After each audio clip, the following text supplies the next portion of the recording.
Because of all these promises, note how God begins to call this physical property on earth that we call Israel, God calls it something else. And I don't know if we've ever realized that, how much God has associated with this place. That's why it's called in the Bible the Holy Land. Did you know the Holy Land is not a tourism line. It's actually what God calls this place. In fact, go back with me to Leviticus. I want to just show you in Leviticus 25 how God looks at what we call Israel. God has a very special place on earth that is attached to His promises, that's attached to His covenants, that is attached to His people, that is attached to His future plan. It's attached to His Word. It's attached to all of God's plans center around this geographic place.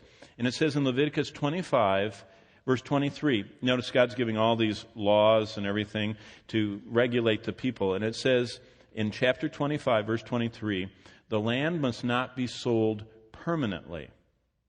So He's giving them some rules about acquisition of property and legal rights. He says, don't sell your land permanently.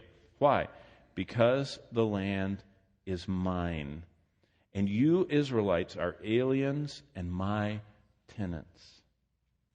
How does God look on the land of Canaan that He gave to Abraham and that became the possession of promise to His people? He looks on it, verse 25 or verse 23, as my land. Now keep going to the right to 2 Chronicles, because usually anything that is important to God, He repeats it over and over again. 2 Chronicles. So you go Leviticus, Numbers, Deuteronomy, Joshua, Judges, Ruth, 1st, 2nd Samuel, 1st, 2nd Kings, 1st, 2nd Chronicles. There it is, chapter 7. And we're looking at the great prayer of Solomon at the dedication of the temple. And look what it says in 2 Chronicles 7 and verse 20. You all know the 14th verse. If my people who are called by my name will humble themselves and pray and seek my face, I will hear from heaven and forgive their sin. But if they don't, look at verse 20. Then I will uproot them from my land. So though God has temporarily set aside Israel, it's still His land. See, we forget that. In fact, there's an interesting study that's done, and you know, I don't subscribe wholly to it, but I will say this, that there is a man who has been chronicling since 1948. Every time the nations of the world have messed around with the land of Israel, there have been great catastrophes that have been attached to it. It's fascinating to look at, and what he looks at is earthquakes and hurricanes and things like that, and how closely they parallel different decisions to partition and take away the land from the Jewish people, and say that, you know, give this territory to those people, they were there before you, and all this stuff. God says, don't ever forget 2 Chronicles 7:20, that when I uproot Israel, it's still my land, which I have given them, and I will reject this temple I've constructed for my name, and I will make it a byword and an object of ridicule among all people. But God has never taken away His ownership of that land. And that's why there's something special that people can't describe, that unbelieving Jewish people feel when they go to Israel. They can't describe it. It's like a magnet to them. And what it is they're coming back home. They're coming back to the land that is part of their heritage. And they feel, even though they're in unbelief, they feel this. Keep going to the right, though, to Isaiah, because God repeats this over and over again. Isaiah 14. Now you have to really go by Psalms, Proverbs, Ecclesiastes, Song of Solomon, Isaiah 14, and see how God repeats this again. In Isaiah 14:25, and Isaiah 14 is from verses 12 through 21 about the Lucifer and where Satan comes from. But then God starts talking about neighboring nations in verse 24, and by the time, Assyria in particular, and by the time he gets to 25, he says, I will crush the Assyrian in my land, on my mountains, I will trample him down. His yoke will be taken from my people, and his burden removed from their shoulders. That's all talking about the Assyrians who came and attacked and besieged Jerusalem, and it's a historic event. But notice how God, just step back, and look how God refers to the geography. He calls it my land, my mountains. There's no other place on earth that God says that. He says the earth is the Lord's in general, but that little postage stamp sized piece of land is mine, he says. And I've attached my name there. Go to the next book, Jeremiah chapter 2, and see what God says through that prophet. Same thing. He loves to repeat this ownership. Jeremiah 2 and verse 7. Jeremiah, the weeping prophet, records the word of the Lord, and he says in verse 7 of chapter 2, I brought you into a fertile land to eat its fruit and its rich produce, but you came and defiled, what does he say? My land, and made my inheritance detestable.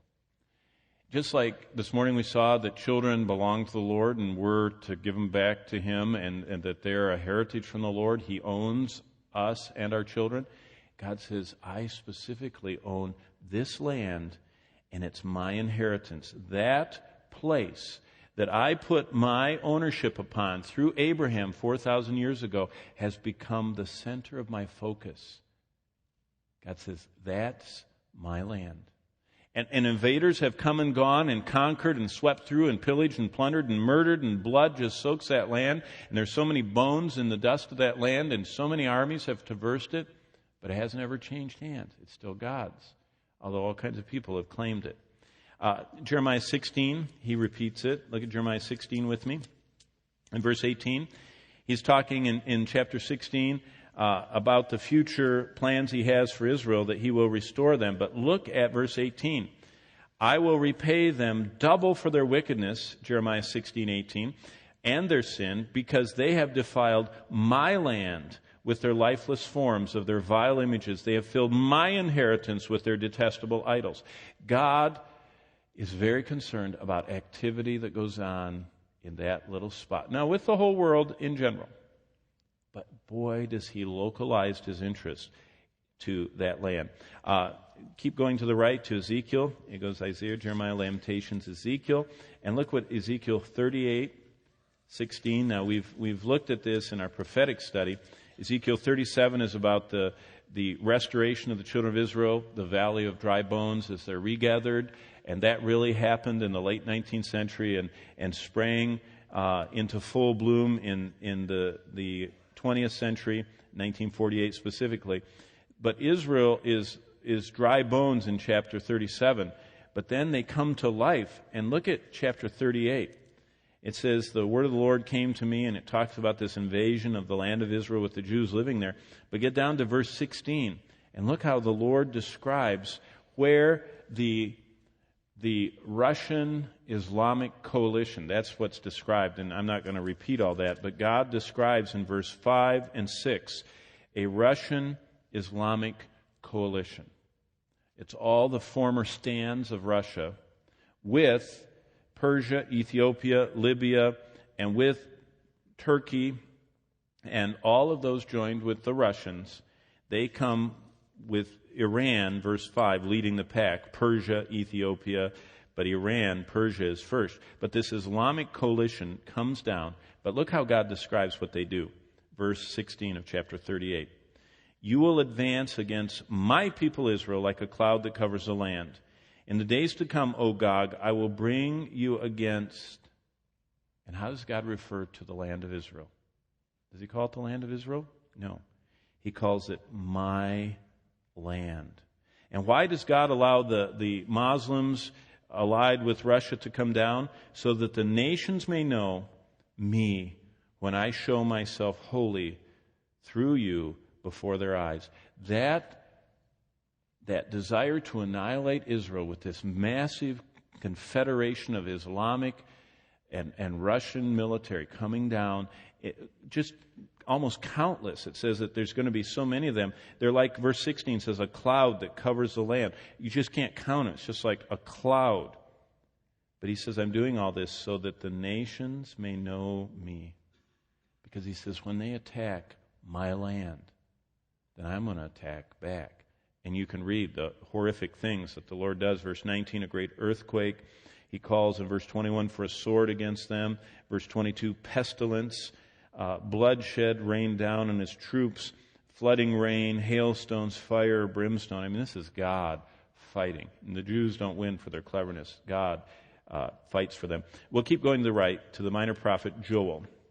It goes Ezekiel, Daniel, Hosea, Joel. Okay, Joel chapter 3.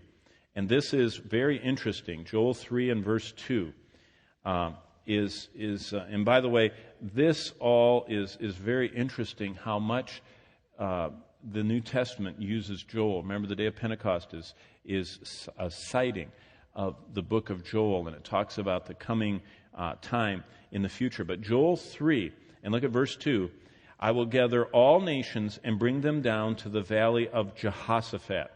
The valley of Jehoshaphat is an Old Testament word for the Kidron Valley, where the Kidron Valley runs between the Mount of Olives and the city of Jerusalem.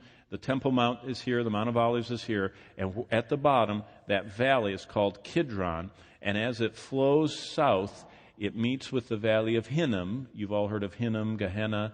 Those two valleys meet at the southern end of Jerusalem, and that's called, right here, the Valley of Jehoshaphat. So I will gather all nations, the whole world, bring them down to the Valley of Jehoshaphat, and there I will enter into judgment against them concerning my inheritance, my people Israel, for they... Now you notice that this is the end of the world, and God is calling Israel my people. So they're still existing, they're still identifiable. They still live in the same area he gave to Abraham, and everybody's still trying to dislodge them. And so I'm going to enter into judgment against them concerning my inheritance, my people Israel, for they scattered my people among the nations. And look at this. This is how God looks at all, the British Mandate, the Ottoman Empire, the Romans occupation, the Greek occupation, all the different Arab groups that have come through, the Mamluks and the Seljuk and you can just go through all these different groups. Look what he says about them. They divided up my land. Joel 3:2. And they're still doing it. I mean, are you reading the papers? I mean, the Saudis are telling Israel that they'll give them peace if they will make a Palestinian state.